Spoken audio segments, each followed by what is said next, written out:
En el invierno de 1941, una neblina espesa rodeaba Bletchley Park como si el mundo contuviera el aliento. En el interior de Hut 8, el zumbido metálico de la bomba llenaba la sala, marcando un ritmo mecánico que parecía mezclar urgencia y esperanza. Los operadores caminaban apresurados, intercambiando hojas perforadas bajo la luz amarillenta de lámparas desgastadas. Turing permanecía de pie junto al enorme dispositivo, observando cómo los tambores giraban sin descanso, buscando una grieta en el silencio cifrado del enemigo. El olor a aceite caliente, metal y papel húmedo impregnaba el aire. De pronto, un clic seco rompió la monotonía. Un operador sorprendido murmuró: «Podría ser una clave válida». Turing levantó la vista, su voz serena pero firme. «Verifíquenla de inmediato. Cada minuto cuenta». Cuando la clave resultó correcta, un suspiro colectivo recorrió la sala. Para la creación de este video, utilizamos los libros Alan Turing, El Enigma, de Andrew Hodges, y El legado de Turing, de B. Jack Copeland, como referencia. Gracias por ver. Suscríbete al canal. Tenemos nuevos videos todos los días. Te contaré esta increíble historia. Capítulo 1. Nacimiento, orígenes familiares y primeros años de formación de 1912 a 1927. Sus padres, vinculados al servicio en la India, buscaban garantizar para sus hijos una educación que conjugara tradición académica y expectativas profesionales propias de la clase media ilustrada.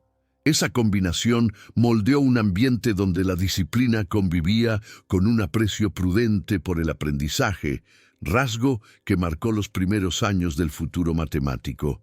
Durante su infancia, Turing vivió largos periodos lejos de sus padres debido a las obligaciones generadas por el servicio imperial.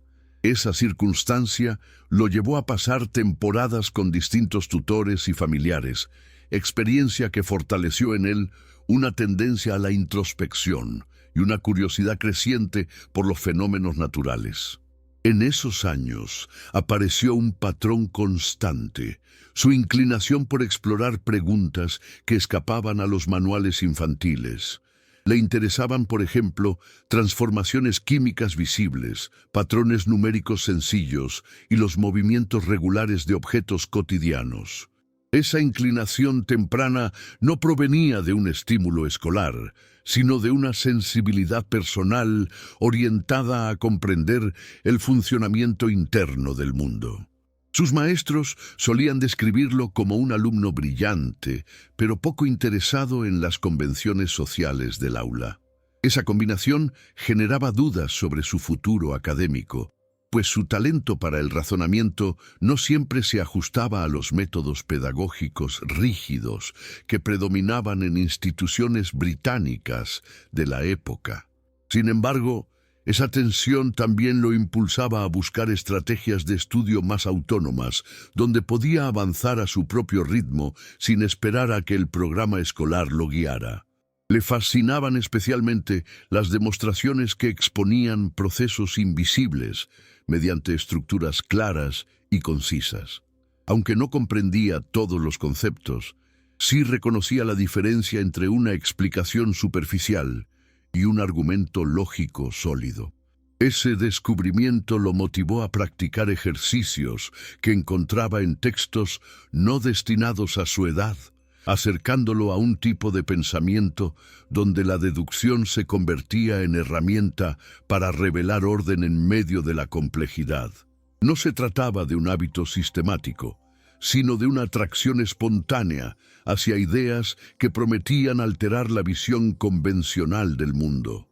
La teoría de la evolución, por ejemplo, le ofrecía una narrativa donde cambios lentos generaban estructuras sorprendentes.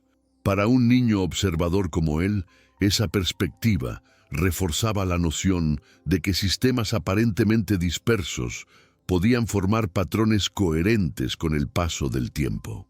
Ese programa no coincidía con sus inclinaciones naturales, pero le proporcionó una base intelectual distinta que más tarde se reflejaría en su capacidad de articular ideas abstractas con problemas concretos. Su interés por los lenguajes formales, por ejemplo, se nutrió indirectamente del estudio de estructuras gramaticales antiguas que exigían precisión y atención al detalle. La etapa final de este periodo incluyó sus primeros desafíos sociales significativos. Su carácter reservado creaba distancias con compañeros que valoraban habilidades deportivas o liderazgo grupal. Esa diferencia no derivó en aislamiento absoluto, pero sí en la construcción de un espacio personal donde la reflexión y la lectura ocupaban un lugar central. Desde ese pequeño refugio intelectual, desarrolló una manera particular de relacionarse con el conocimiento. No buscaba memorizar datos, sino encontrar coherencia en aquello que estudiaba.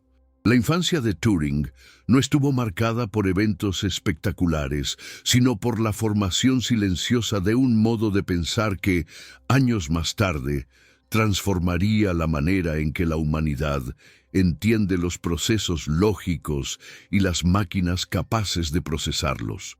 Capítulo 2. Europa entre guerras y el despertar intelectual, de 1927 a 1936. Aunque el joven no participaba directamente en debates públicos, sí absorbía ese clima de incertidumbre, especialmente a través de publicaciones escolares que comentaban el ascenso de nuevos movimientos ideológicos en Europa.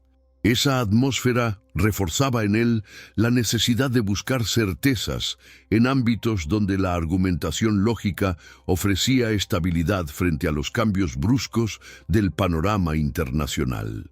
A pesar de ello, dedicó largas horas a estudiar por su cuenta manuales de matemáticas superiores que encontraba en bibliotecas poco frecuentadas por sus compañeros. Esa exploración autónoma le permitió familiarizarse con conceptos formales que para la mayoría de estudiantes de su edad resultaban difíciles de abordar sin la guía de un tutor especializado. Su capacidad para aprender de manera independiente se volvió, en esos años, un rasgo definitivo de su carácter intelectual. Morcom se interesaba por la física y por preguntas que desafiaban los límites de la intuición cotidiana, lo que convertía sus conversaciones en un laboratorio mental en el que ambos contrastaban hipótesis, comentaban experimentos y exploraban ideas con una madurez poco habitual en adolescentes. La muerte de Morcom, ocurrida pocos años después, impactó profundamente a Turing. El duelo no lo llevó al retraimiento, sino a una determinación renovada por comprender fenómenos que escapaban a cualquier explicación simple. En la biblioteca de la escuela descubrió trabajos que discutían los fundamentos de los sistemas formales, un campo que buscaba aclarar cómo se construyen los razonamientos válidos dentro de estructuras lógicas precisas. Ese encuentro con una disciplina que interrogaba su propio método de funcionamiento resultó decisivo, pues lo exponía al tipo de preguntas que más tarde marcarían su contribución a la teoría de la computación. Por un lado, desarrolló una capacidad inusual para manipular abstracciones sin perder de vista su aplicabilidad. Por otro, comenzó a interesarse por problemas científicos que requerían pensar procesos como secuencias de pasos ordenados. Ese enfoque, aunque todavía incipiente, anticipaba una manera de organizar el pensamiento que en el futuro adquiriría un papel central en su estudio de los algoritmos.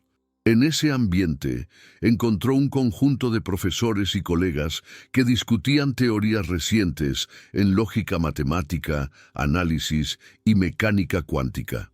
Muchos de esos debates abordaban tensiones internas sobre qué significa demostrar algo dentro de un sistema formal y cuáles son los límites del razonamiento humano cuando se lo reduce a reglas explícitas. Ese clima estimulaba su capacidad para detectar problemas que exigían enfoques no convencionales. Aunque esos temas no determinaban directamente su investigación, sí generaban una conciencia creciente sobre la responsabilidad del conocimiento especializado en épocas de crisis. No se trataba aún de la formulación completa que más tarde lo llevaría a proponer un modelo universal de cálculo, pero sí de una sensibilidad cada vez más orientada a distinguir entre operaciones realizables y operaciones imposibles de ejecutar dentro de sistemas formales. Este conjunto de experiencias, pérdidas afectivas, autoformación rigurosa, descubrimientos intelectuales y un entorno histórico convulso, preparó el terreno para la transición hacia uno de los momentos más creativos de su vida, la construcción teórica que culminaría en una de las ideas más influyentes del siglo XX. Capítulo 3. La máquina universal y la consolidación teórica en Cambridge y Princeton. De 1936 a 1939, ese problema, planteado por David Hilbert años atrás, buscaba establecer una frontera clara para el razonamiento matemático. Turing decidió enfrentarlo mediante un enfoque distinto al de sus contemporáneos. En vez de centrarse en axiomas específicos, imaginó un procedimiento idealizado que imitara la forma en que un ser humano sigue instrucciones paso a paso. Esa analogía lo llevó a formular un dispositivo conceptual que más tarde sería conocido como máquina universal. La fuerza de su propuesta residía en su sencillez. No describía un artefacto físico, sino un modelo abstracto que capturaba la esencia de cualquier procedimiento sistemático. A partir de esa construcción, argumentó que existían funciones para las cuales no podía definirse un método general de decisión, lo que implicaba una limitación inherente a la matemática formal. Su llegada a Princeton marcó una ampliación decisiva de ese trabajo. Bajo la supervisión de Alonzo Church, encontró un ambiente donde la lógica matemática se discutía con intensidad y apertura conceptual. Ambos compartían interés por los fundamentos del cálculo, aunque utilizaban lenguajes formales distintos. Esa diferencia no generó fricciones, sino complementariedad. El cálculo lambda de Church y la máquina de Turing ofrecían caminos equivalentes para describir procesos computables, fortaleciendo la idea de que la computación abstracta podía avanzar sobre bases firmes. Esos intercambios ampliaron su perspectiva sobre la manera en que procesos discretos podían modelar fenómenos complejos. Se interesó por la posibilidad de combinar estructuras formales con problemas de criptografía, un campo que, aunque aún no ocupaba su actividad principal, despertaba su atención por la forma en que exigía pensar secuencias de transformaciones sobre mensajes codificados. El ambiente cosmopolita de la universidad estadounidense le permitió observar cómo matemáticos de distintas tradiciones interpretaron su propuesta teórica.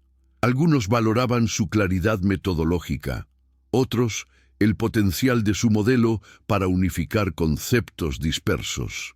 Esa recepción diversa alimentó su interés por perfeccionar los argumentos y aclarar las implicaciones más profundas de su construcción, especialmente aquellas que apuntaban a la imposibilidad de resolver ciertos problemas por medios puramente mecánicos.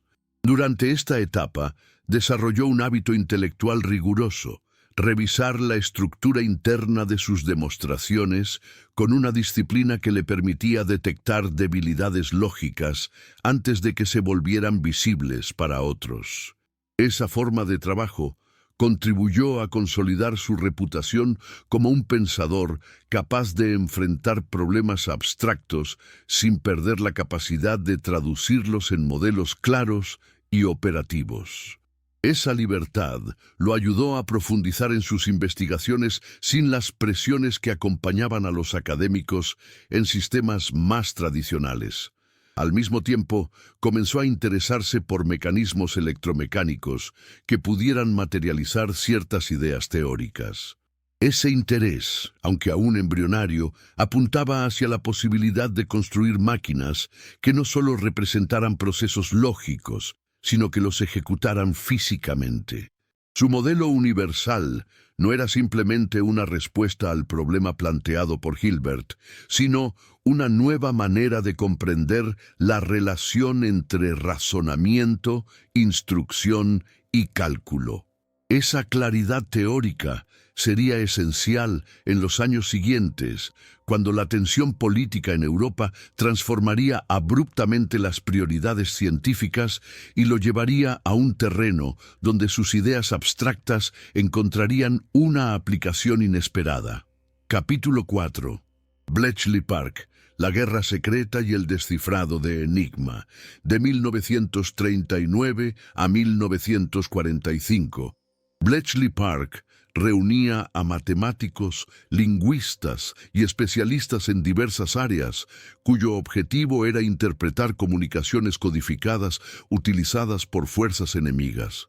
La necesidad de analizar mensajes generados por máquinas capaces de alterar sus configuraciones diariamente exigía métodos de trabajo que combinaran abstracción matemática con soluciones técnicas inmediatas.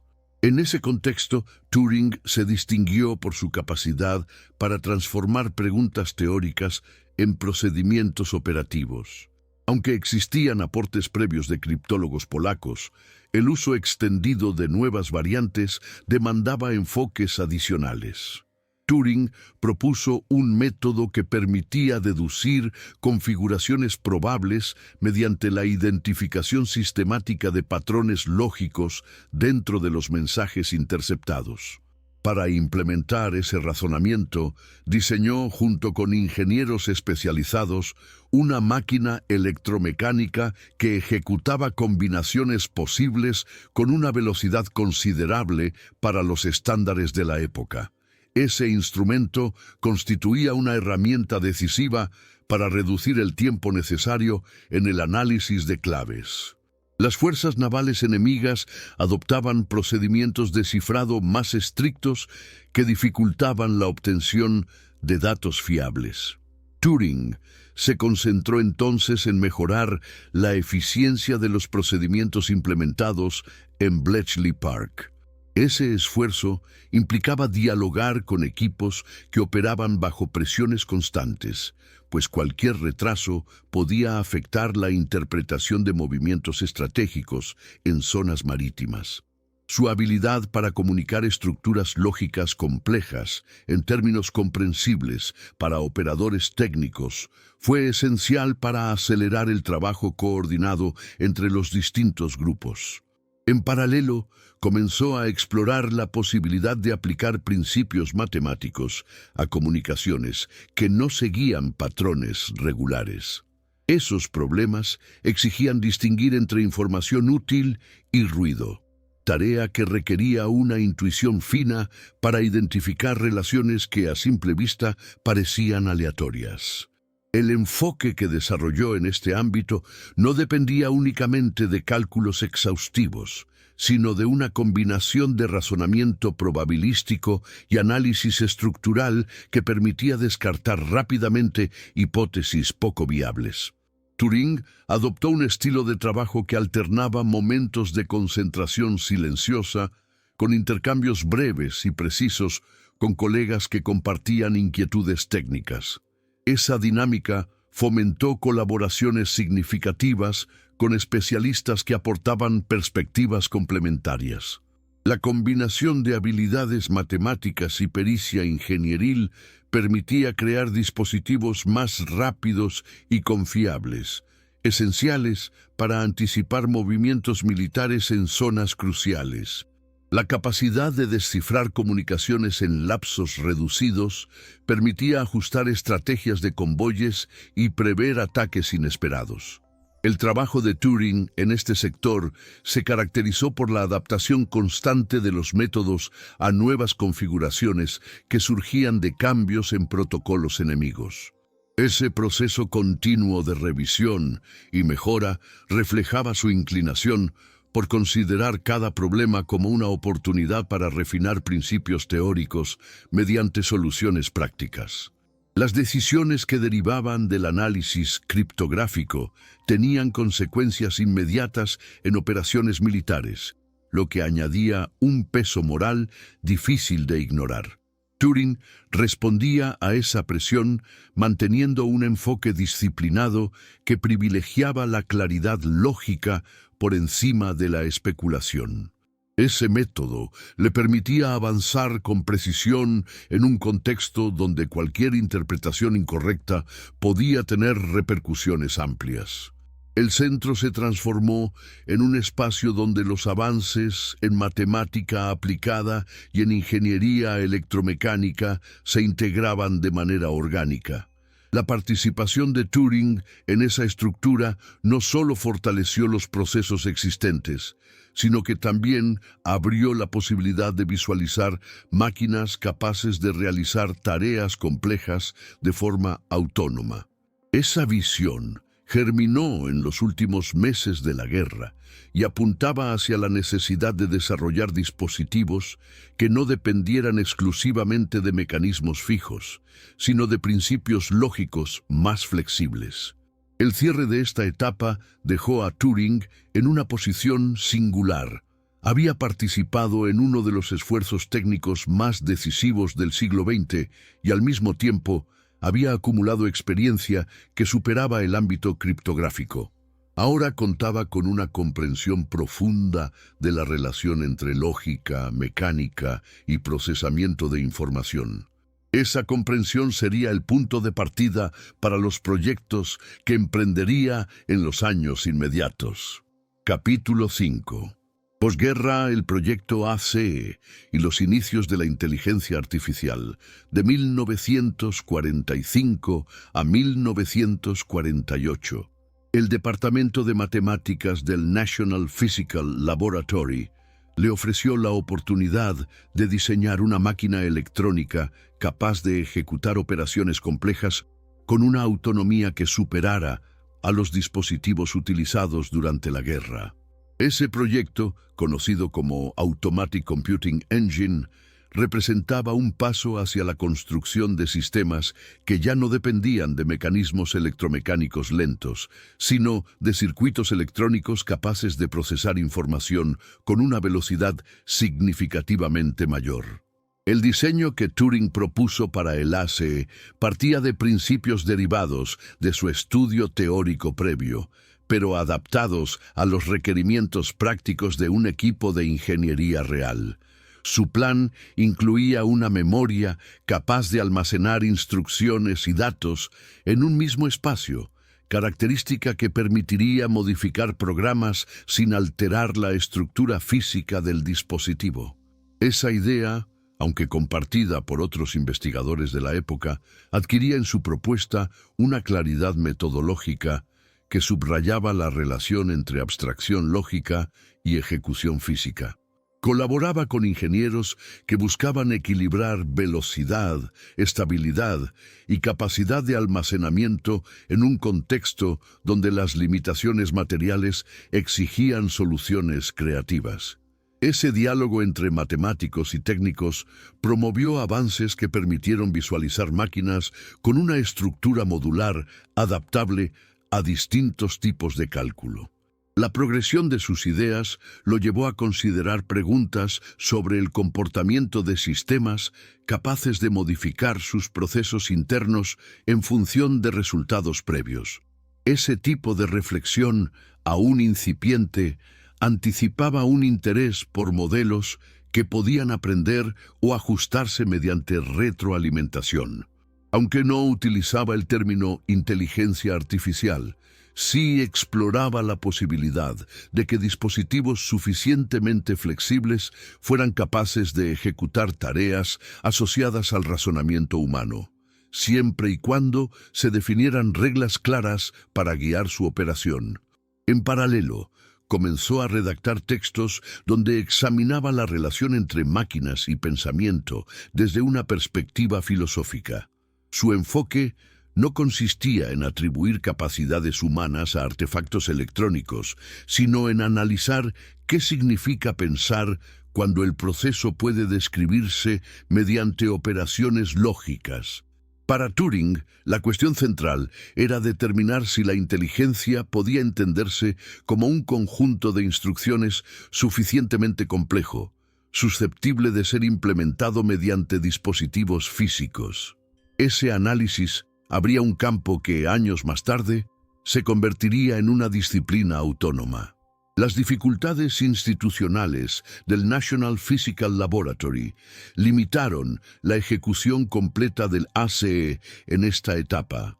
Los retrasos presupuestarios y la escasez de materiales electrónicos ralentizaron el proyecto, generando tensiones entre las expectativas teóricas y los recursos reales. Sin embargo, Turing siguió ampliando el diseño original mediante documentos internos donde detallaba mejoras posibles y analizaba variantes adaptadas a capacidades tecnológicas futuras. Esos textos ofrecían una visión que trascendía las limitaciones inmediatas y proyectaba la idea de máquinas programables como herramientas esenciales para el progreso científico. En este periodo, también fortaleció vínculos con investigadores que comenzaban a explorar la automatización del cálculo en distintas universidades europeas y estadounidenses. Aunque los intercambios eran discretos debido a la sensibilidad de la información técnica, permitieron la circulación de ideas que influyeron en el desarrollo de diversos proyectos pioneros. El diálogo con especialistas en electrónica, matemáticas aplicadas y teoría de la información configuraba un paisaje intelectual donde la computación emergía como un campo capaz de integrar saberes antes dispersos. Hacia 1948, Turing ya había consolidado una visión donde la matemática, la ingeniería y la reflexión filosófica convergían en el diseño de máquinas programables. Ese horizonte conceptual preparó las bases para su siguiente etapa profesional, centrada en la experimentación con modelos reales y en la elaboración de teorías que ampliaban aún más los límites de lo computable. Capítulo 6. Manchester y los aportes a la computación, la biología matemática y los modelos lógicos, de 1948 a 1951. En ese entorno encontró una infraestructura técnica que le permitía materializar conceptos que hasta entonces habían existido principalmente en el plano teórico. El equipo de investigación responsable del desarrollo de uno de los primeros computadores de programa almacenado ofrecía un espacio donde podía experimentar con procedimientos que exigían velocidad y precisión en la manipulación de datos. Su participación se concentró en el diseño de métodos que permitieran traducir ideas matemáticas en instrucciones que una máquina electrónica pudiera ejecutar sin intervención humana directa. Esa labor implicaba crear esquemas que organizaran procesos complejos en secuencias elementales. Para Turing, esa traducción constituía un ejercicio de claridad conceptual. Cada operación debía descomponerse en pasos mínimos, lo que permitía evitar ambigüedades en la ejecución y mejorar la eficiencia del sistema. Esos documentos no solo contenían instrucciones técnicas, sino reflexiones sobre la relación entre estructura lógica y comportamiento mecánico. Consideraba que el diseño de un programa exigía comprender profundamente el problema a resolver, pues cualquier error conceptual podía amplificarse dentro de la máquina. Esta preocupación por la solidez lógica de los procedimientos anticipaba debates posteriores sobre verificación y corrección en el software. Le interesaba entender cómo organismos complejos podían originar estructuras regulares mediante procesos químicos relativamente simples. Con ese propósito propuso un modelo donde reaccionantes interactuaban en condiciones que generaban inestabilidades capaces de producir configuraciones ordenadas. Ese enfoque, basado en ecuaciones diferenciales, ofrecía una explicación novedosa para fenómenos como la distribución de pigmentos en pieles animales o la disposición de ciertas estructuras vegetales.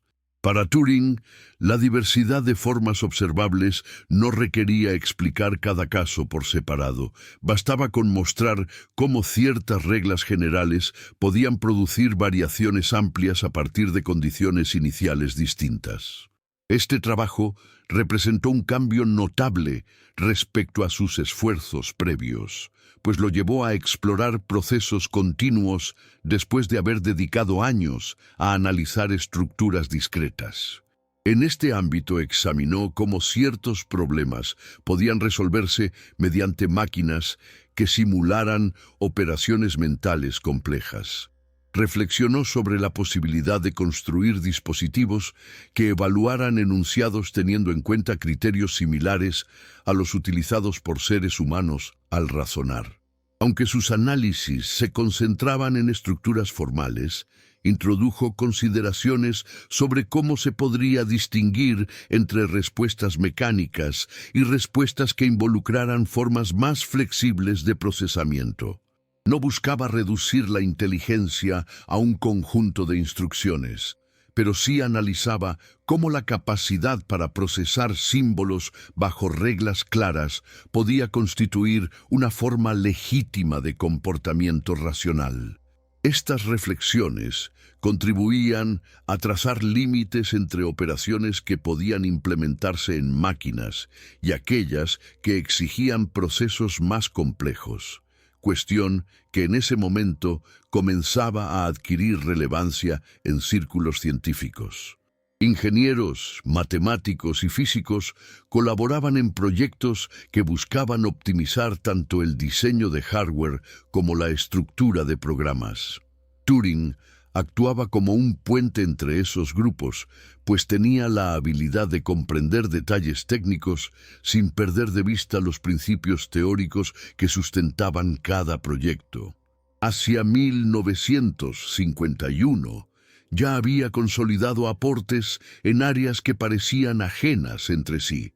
Su participación en el desarrollo de computadoras electrónicas coincidía con avances en modelos biológicos y reflexiones sobre los fundamentos lógicos del razonamiento.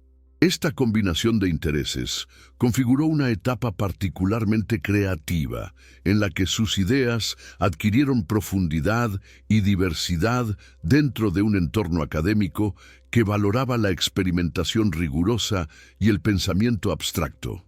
Capítulo 7. Vida personal, persecución estatal y proceso judicial.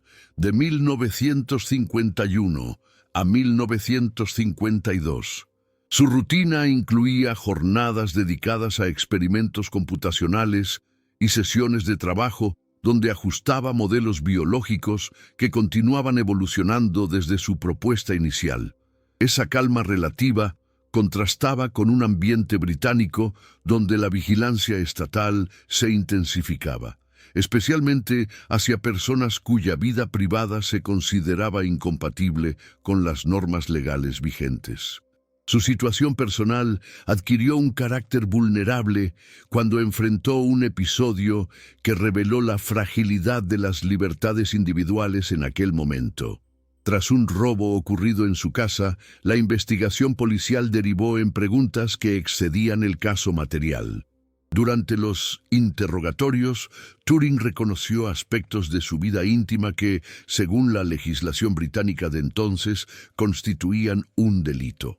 La franqueza con la que habló de sus relaciones contrastaba con un sistema judicial que interpretaba esas conductas como una amenaza al orden público. Las autoridades no estaban interesadas en evaluar su trayectoria científica ni su participación en proyectos de importancia nacional, sino en aplicar una normativa cuya rigidez buscaba controlar comportamientos considerados socialmente inaceptables. La acusación no se estructuró en torno a evidencias de daño a terceros, sino en la existencia misma de una conducta prohibida. Esa lógica jurídica revelaba una tensión entre la vida privada del individuo y un Estado que imponía definiciones estrictas sobre moralidad. La alternativa no representaba una opción libre, sino una imposición que reflejaba la visión médica dominante en ciertos sectores oficiales, donde la orientación afectiva era entendida como una desviación susceptible de corrección. Aceptó ese procedimiento para evitar sanciones más severas, aunque su decisión operaba bajo una presión que limitaba cualquier margen de autonomía real. Las consecuencias del tratamiento se manifestaron con rapidez. Cambios corporales inesperados afectaron su bienestar general y modificaron aspectos de su identidad física. Esos efectos no solo incidían en su vida diaria, sino también en su relación consigo mismo, pues involucran transformaciones que chocaban con su percepción habitual del propio cuerpo. La situación generó una inestabilidad emocional que contrastaba con la claridad intelectual que mantenía en su trabajo científico. Las restricciones se justificaban mediante argumentos relacionados con la seguridad del Estado, que consideraba vulnerable a cualquier persona sometida a presión policial o susceptible de chantaje. Esa interpretación omitía su integridad profesional y la discreción con la que había manejado información confidencial durante la guerra. A pesar del impacto personal y profesional, no interrumpió completamente su actividad científica. Continuó elaborando ideas relacionadas con computación avanzada y exploró problemas matemáticos que permitían mantener un vínculo con la investigación, incluso en medio de dificultades físicas y emocionales. Sus escritos de este periodo reflejan una persistencia intelectual que buscaba sostener la continuidad de su obra en un contexto que limitaba drásticamente su libertad personal. La persecución que enfrentó no provino de disputas académicas, sino de estructuras estatales que intervenían en la intimidad de las personas siguiendo criterios ajenos al ámbito científico. Capítulo 8. Últimos años, muerte y transformaciones de su recepción histórica, de 1952 a 1954.